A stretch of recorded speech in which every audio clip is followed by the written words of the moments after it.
Hey guys, and welcome back to the Dwelling Logs podcast. I am Bonnie. I'm a Jesus lover, farmer's wife, and second generation homeschooling mom. I was homeschooled from K to 12 myself. I have 3 kids, and I started Dwelling Logs to share things from my life and my heart that will encourage and help other moms and facilitate the foundational building blocks of our homes, kids, our parenting. And I usually emphasize homeschooling quite a lot. Today, I am going to actually emphasize just something more general as moms or people.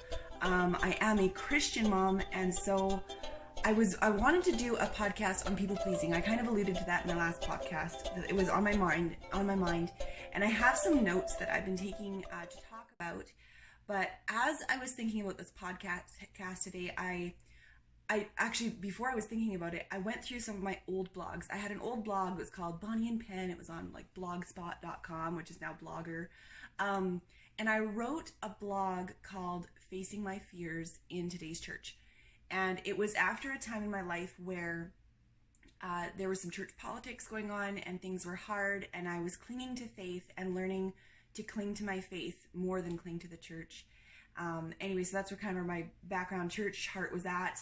And I wrote this blog, and as I was reading it today, I realized quickly that it was so much about people pleasing, and I started to cry, and I started to think, man, I gotta share this. When I talk about people pleasing, I have to share this. So I'm going to read my blog. I will link it below if you'd rather read it yourself, if that's cool.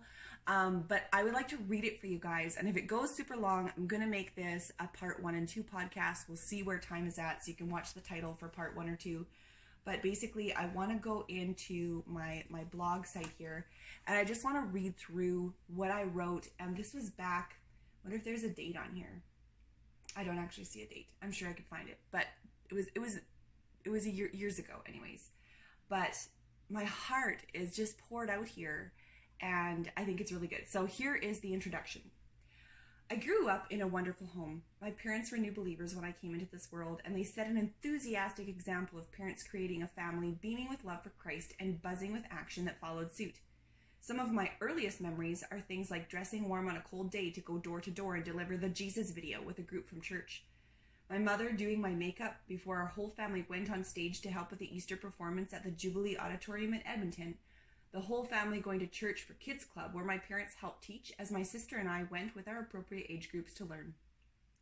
I remember having families and people from our church visit us in our home, and us visiting them in their homes, and not on a Sunday. These fellow believers we saw at church became our close family friends, and we spent time with them throughout the week too. In 1993, my dad turned in his auto body business, hung up his coveralls, and moved our family to Three Hills, Alberta to attend Bible school there. 5 years later, our family stepped into our very first mission church and started the pastor's family life. When someone says pastor's family, I have 2 words that translate that. Fish bowl. If there's one thing the child of a pastor knows, it's that everyone is watching. All skeptical eyes are on you in the church, and afterwards there's no room for mistakes or ill behavior. Or that pink telephone sitting on the television box will let out a loud ring, and the voice on the other end of the line will unleash devastation into your mother's ear. I embraced my position as the goldfish and was generally a good child. I wouldn't do this in case someone was watching, and I wouldn't wear that in case someone didn't approve, and I wouldn't say it in that way in case someone was easily offended. Now in reality, maybe I really shouldn't do this or wear that or say it in that way, but my whole motivation for behavior was entangled in a big messy fear for people pleasing. Where were my thoughts of the Lord? My moral judgment was based on the scary faces that stared at me instead of my motive staring at the face of the omniscient judge. This has led to a life struggle with my own motivation. There is no pleasing God in pleasing others. There is only pleasing God in pleasing Him, that others may see it. Afraid not to please. Why is it that as humans we have fear of not pleasing people? Or maybe even a fear of not making others think we are the greatest? The definition of fear as a noun is an unpleasant emotion caused by being aware of danger, a feeling of being afraid, a feeling of respect and wonder for something very powerful, or verb, to be afraid of, to expect, worry about, to be afraid and worried. Fear synonyms: alarm, anxiety, dread, fearfulness, fright, horror, panic, scare, terror, trepidation, bother, worry, fret, fuss, stew, stress, sweat, trouble. Take a look at these definitions of fear. Any words stand out? Try putting a few of them in front of a sentence that says blank in today's church. Not very fitting, is it?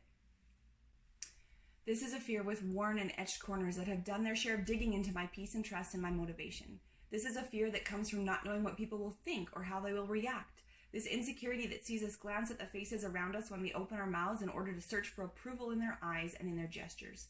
An ongoing strain to think of some witty word or educated answer to win over any face not offering us the signal we were hoping for.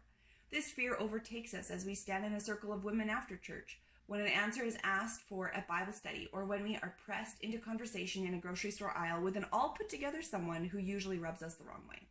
Some of us are great pretenders. We develop a knack for keeping conversation going. We leave no room for any retaliating words that may contain rebuttal.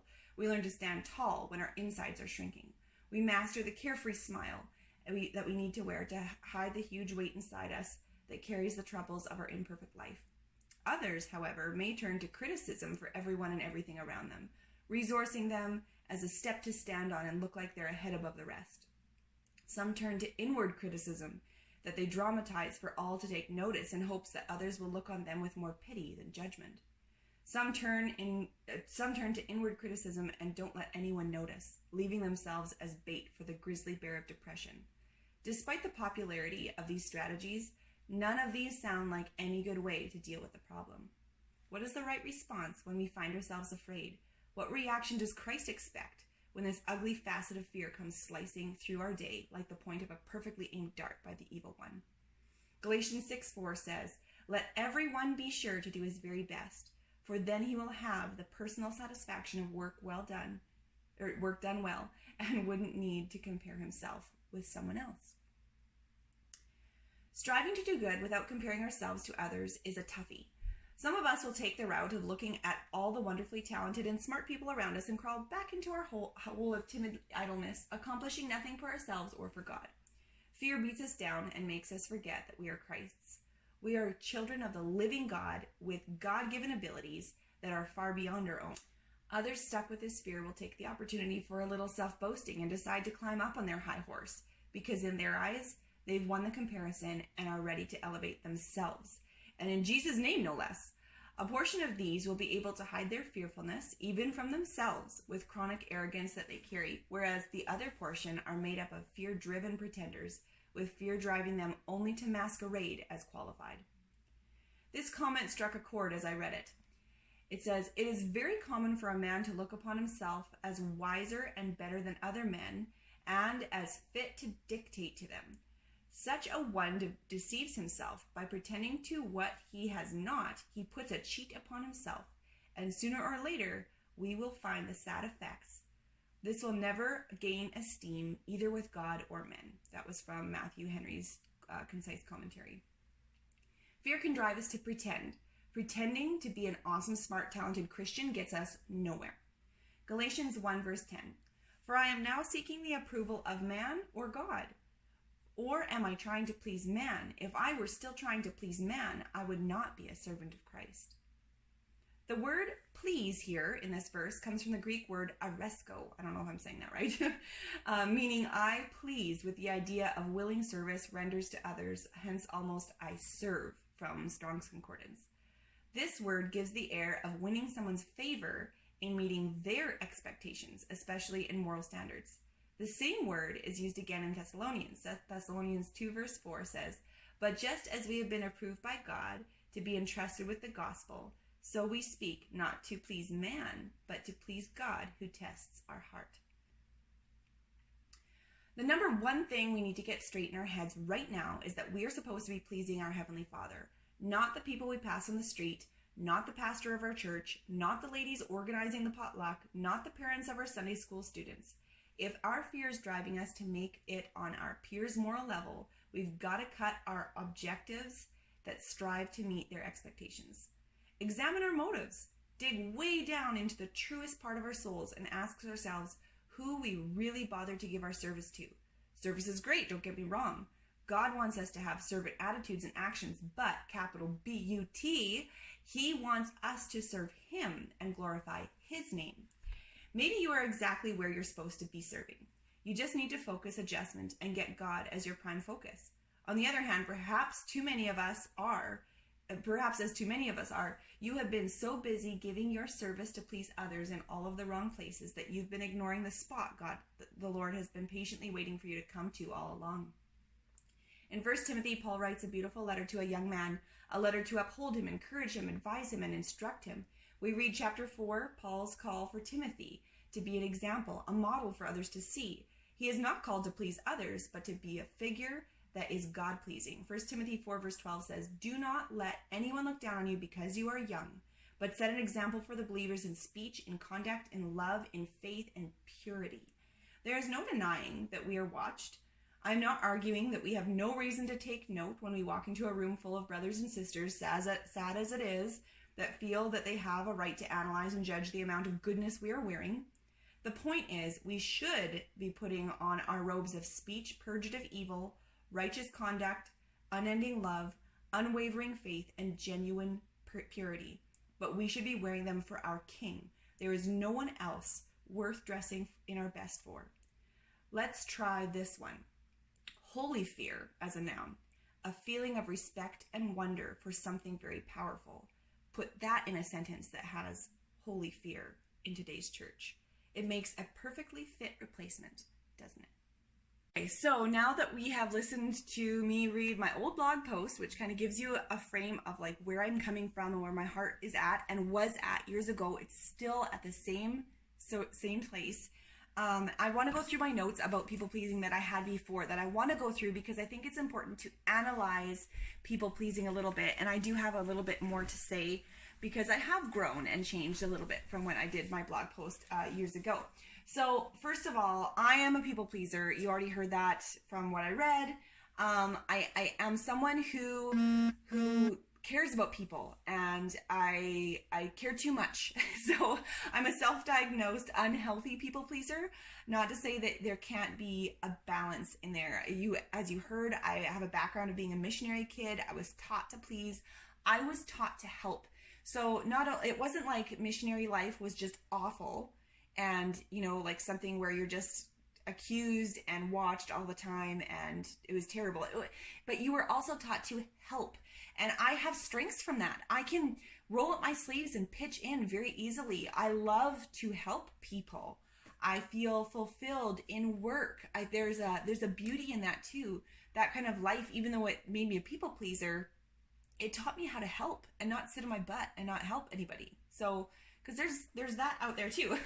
So I am working on it. You can check back with me later because I am still in the thick of it, still working on it. There are two aspects of people pleasing that I want to sort of identify as I was analyzing people pleasing. I think there's the aspect of insecurity, where it comes from, and also the aspect of anxiety. Now, I would tend to think that for myself, I sort of am less on the insecurity end of it. The insecurity end of it can come from poor self-image, or you just really need to be liked by people. I do tend to want to be liked by people. That is me. I don't see myself as an insecure person, but maybe I am a little bit because I do love to be liked. If I sense that I'm not liked by someone, it bothers me. So obviously I do struggle somewhat with insecurity, but more than that, I struggle on the anxiety end. So holding on to lost moments or moments of regret, worrying about possible moments of regret. Like I'll go through scenarios. If something happens that isn't ideal, then I'll like run through like, what am I going to do next time? What could I have said? What am I going to say the next time? So like there's this anxiety of like role playing and screen playing in my head that goes on that is very unhealthy. All right. So those are two unhealthy aspects of people pleasing. And the truth is that people pleasers can be liars. In fact, I think if I'm honest, people pleasers are usually liars. You can speak words of truth the whole time. I can be an honest word person, but if I am motivated to do things to please people, to gain friends, if I'm strategizing about what I'm doing, I am lying in my actions. I'm not being genuine. So, I mean, call it lying, call it dishonesty, call it ingenuine, whatever you want to label it. That's the negative side of people pleasing. But it's not all bad. There is a balance. Like I said before, people pleasing can be helpful. People pleasing can be someone who cares. I have people in my life who are not people pleasers who don't care enough about people, and it bugs me. It's like someone needs a hug or some encouragement, or we should do something for someone, and they are completely unmotivated to go and help, or to say something, or to text them, or to send them a message. And that's my gift. That's the gift of people pleasing, is that I look for ways to encourage people. So it is a double-edged sword, and there has to be a balance in there somewhere. I have not found it yet. Okay, so a few truths that I want to leave you guys with before I end this podcast is truth. It's okay if your friendships don't look like the ones on movies and social media. We watch movies in Hollywood and they represent these friendships that are tight and close, and you finish each other's sentences and you hang out every day and things like that. And it is okay if your friendships don't look like that. I have best friends who are far away. I have friends who I could get there and could visit them in a day, but it's usually, we only see each other like once every few months. It's not ideal, but it is okay if your friendships look like that. You don't take what the world and what media shows you as perfect friendships and think that you have to model that. That's just, again, it's giving you false motivation for your actions. And also, it's okay if your friendships don't look like someone else's. You know, you see other friends and how much they're hanging out with people, or things that look like great friendships, even on Facebook. Like, you see people like, oh yeah, I tagged this friend and we went out and it was so fun. And you see other friendships and you're like, wow, why don't I go out with my friends? Why don't my friendships look like that? I need a selfie with my bestie. Again, it just fuels false motivation. It doesn't need to be that way. It's okay if you have only a few close friends. I struggle with this. I struggle with only having a few close friends. I think I want those few real gems in my life. I want that. But I also want the whole world to think I'm their friend too, because I'm a people pleaser. And I don't want anyone to think that I'm not nice and wonderful and fun. So I struggle with that, but that is a truth. That it's okay if you only have a few close friends. And also, it's okay if Jesus is your only friend. That can happen. I almost want to weep, because I've had times in my life where I felt so lonely and discontented because Jesus was my only friend. And I was like, why? I want more. I want more people. I want to feel fulfilled. I got to get out in the world and impress, so that I can have a circle of friends around me. But it is okay if Jesus is your only friend. And that is enough. And I think that it's really interesting. I was actually just listening to a podcast today. I just found it's called the Crappy Christian Podcast. And I had to click on it because of the name. And I was like, what is this going to be about? Anyway, and I like what I've heard so far. On episode number 1, this lady's interviewing her friend. They were talking together. And they were talking about social media and watching numbers and being careful about doing things out of the wrong motivation. And she talked about this concept called the audience of one. And I thought, how beautiful is that? The audience of one, meaning what you do, you're doing for an audience of one. Not for an audience of your 5 friends. Not for an audience of your 1,000 Instagram followers. You're doing it for the audience of one. In a Christian world, that audience of one is God. That audience of one is saying, I am going to do this for you, God. If it pleases you, if you like me, if you like what I'm doing and what I'm saying, if it pleases you, it's good. In a secular world, you may relate that audience of one to yourself. If you're pleasing yourself, then it's good. I'm a Christian, so I'm coming from a Christian perspective, where I think that's a beautiful concept. To go through life thinking about that. As a people pleaser, we need to remember we have an audience of only one. Only one that counts. We don't even need to think about anyone else. If you were in a big theater and God was sitting in the front seat, He's the only guy that you have to impress. And I just think that was such a beautiful and motivating concept, and simple, very simple. I need it on like a sticky note. So anyway, those are my thoughts on people pleasing. I hope that this podcast was encouraging. I hope that it was insightful and motivating to find balance if you are a people pleaser. Not to put yourself down, to realize there is good aspects to people who are people pleasers, but also a warning about some of the negative sides. And I also really, really want you guys to know that I am so in the thick of it. I want this podcast to encourage you by knowing that you are not alone. You are not alone. I am so in the thick of it. I'm so imperfect. I've analyzed this so much. I feel like I know what I got to do to get out of this pit of people pleasing, and yet I'm still here.